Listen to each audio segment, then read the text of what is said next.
ekibadde wali munanga ate mu kulonda kw'abavubuka ekkololo. Oh my god, ekikonde kinyoose wali munnange byengenda okubeera nga nkulagako ko maaso awo kw'ossa ate omukulu Bobi Wine kakati nno wuuno nno abadde akoola munanga ate omukyala Kadaga eside eno ate nga wali munanga ate abawagizi ba Chameleone basanyufu nnyo olw'okulaba munanga ate omuntu waabwe nga alabika bulungi ennaku zino munnange ashininga byengenda okubeera nga nkutuusako maaso awo bampita Jaminati sinza ku Jaminati yogi naye nno kansuke nkutegeezeko munnange wali by the way akatambi kano kabadde kali mu kutambula ku mukutu ogwa TikTok nga katambulira ddala munange side ejjukira nti nno wali ekkololo mu kibiina ekya NRM wabaddeyo munanga ati okulonda kw'abavubuka naye muganda wange matumbi g'ekiraawo. Oh my god, yonna gye byatandikidde muganda wange jasinze ndabye katambi wali akabadde ka tradinga ku mukutu ogwa TikTok. By the way embeera bwete bwe yabadde nga bwogezako okulaba.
Teyabadde nungi n'akamu esayidi eyo mu kulonda kw'abavubuka munanga ate wali mu kibiina ekya NRM.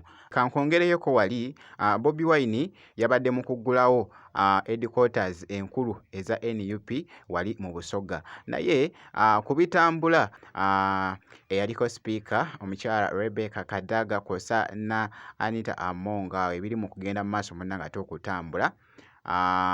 By the way omukulu Bobi Wine bwati bwe yabadde ali munanga ate okuwa obubaka munanga ate omukyala Rebecca Kadaga wali nga ali mukwogera eri abantu.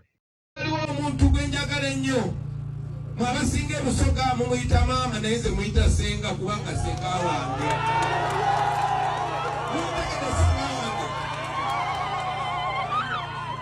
Senegirambogo ne senga wange mama wamwe Raito ne Rebecca Kadaga naye Girambogo senga wange.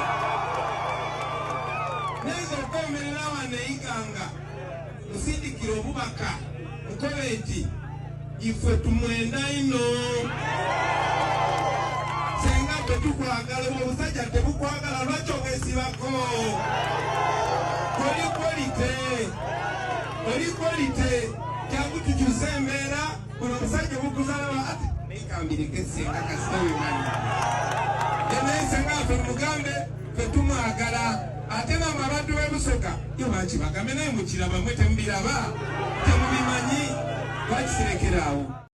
Bw'atyo nno omukulu munnanga ate Bobi Wine ng'ayogera munnanga ate ku mukyala eyaliko sipiika omukyala munnanga ate Kadaga Rebecca Kadaga eside eyo sigenda kubeera nga ndwawoko wabula kankongereyoko wali nkebeddekoko ku bitambula Chameleone. By the way akatambi kano bambi kakwata abantu ku mitima abamu ebibadde byogerwa wali munanga ate mu katambi mwana mulenzi abadde ayina munanga ate obubaka bw'abadde ayisaawo. Okay, mbadde ndi ku TikTok kuno nga ndi mu scrollinga wengwiridde ku video ya Dr. Jose Chameleone the Ugandan lion ng'ali mu kulya salad.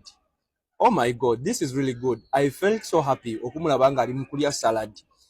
Simanyi oba yabadde mu kifo kye oba yabadde mu bbaala oba yabadde wa naye wonna we yabadde I really felt so happy. Era mbadde mbasaba nga nfukamidde nti buli lwabajja oba buli lwabazze mumwenga yeso wandi ene ya saladi ajeetaga Uncle P musajja mulemereko nga nawe konnyini kwe weetadde alyenga bulungi kuba ffe tumwagala mulamu ng'alabika bulungi. Bw'omutunuulira mu face omulaba nti afuna otulo, omulaba nti ahydratinga, omulaba nti ali healthy. By the way, guno si gwe mulundi ogusoose omulaba ng'ali healthy.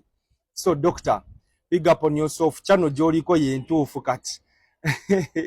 Olw'okuba jimu yamuzannyamuko doctor namulabako mu jimu naye ndowooza oluvannyuma n'agamba jimu it's not for me, n'agirekera Uncle P. Naye nga abali okumpi ku kido kya doctor mumukubiriza okulya ate ng'ali healthy, hydrating ekimala, asigale ng'awummula ekimala. Mwagala mulamu, endongo ye tukyajagala nnyo. Newaba tatukubye nnyo ndongo kuba byonna abikoze, naye at least he looks so nice. He's taking good care of himself. Yeah, big up. Mwana mulenzi ono abadde alina byayogera munange ate Chameleone bambi ekimusanyusa wali alaba nga Chameleone munnange ali munange ate mu kweyagala. Yabaddeko ko n'ebyokulya byabadde ali awo. Kosaati ne muganda we Palaso yabaddemu mu katambi nga boogezako okuwulira. Era nga leero bwenti munnange ate bwe mucekinze kujjukira nti no vidiyo eyo ebadde ekutte akati ku mukutu ogwa TikTok. Esayidi eyo inno ngenda kubeera nga nkomawoko mu maaso awo n'ebirala kakasa nti no vidiyo ogimpeera like. Gwe bisigadde byonna bitulekere, gwe kasita obeera nga osubscribinze linda awulizi munnange ati update yonna tujja kubeera nga tugikutuusako wano munnange esayidi. Nzikiriza ate nkomewoko mu maaso awo n'ebirala.